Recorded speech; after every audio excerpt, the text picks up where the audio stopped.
All right, let's get right into it. Today, we're going to unpack a really thought-provoking article by Manu Sharma that asks a pretty bold question. Is Canada actually unraveling? His whole argument is that our national conversation, well, it's focused on all the wrong things. And he lays out 10 critical issues he believes we're totally overlooking. And this quote, it's really the heart of the matter. Sharma's saying that while we're all caught up in these big, emotional, headline-grabbing debates, there are much deeper, more structural problems just kind of bubbling under the surface, quietly shaping the country's future. You know, the kind of stuff that doesn't always make for a flashy headline, but has huge long-term consequences. So that's the million-dollar question, isn't it? What are these big issues we're supposedly ignoring? Well, Sharma groups these 10 critical problems into 3 major themes, and we're going to walk through all of them, starting with the very foundation of the country's prosperity. First up is the economy. But hold on, we're not just talking about the day-to-day ups and downs of the stock market or the latest job numbers. The focus here is way deeper. It's about the fundamental health and, really, the efficiency of Canada's entire economic engine. The very first critical issue identified is productivity. Honestly, you can just think of it as our economic get-stuff-done metric. How much value are we creating for the effort we put in? And according to the source, Canada has been sluggish here for years, falling behind other advanced economies. So, what's the diagnosis for this stalled productivity? The analysis points to what's basically a 3-part problem. First, there's an innovation deficit, meaning Canadian businesses just aren't investing as much in research and development. Second, and this is a big one, a lack of capital investment. And third, a growing gap between the skills people are learning and the skills industries actually need. That point about capital investment really gets to the core of it.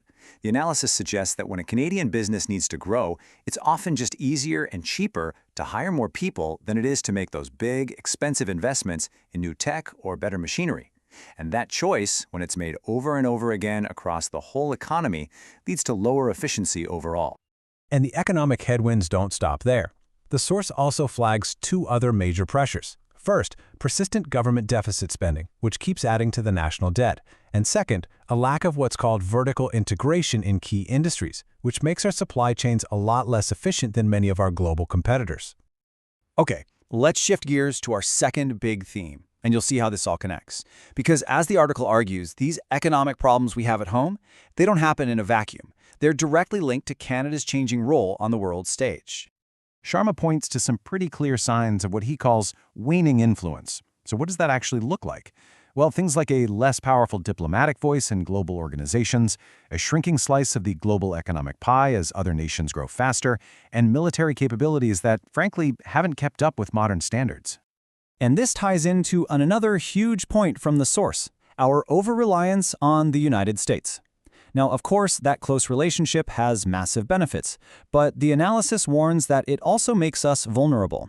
Economically, it means we're exposed to any sudden U.S. policy shifts.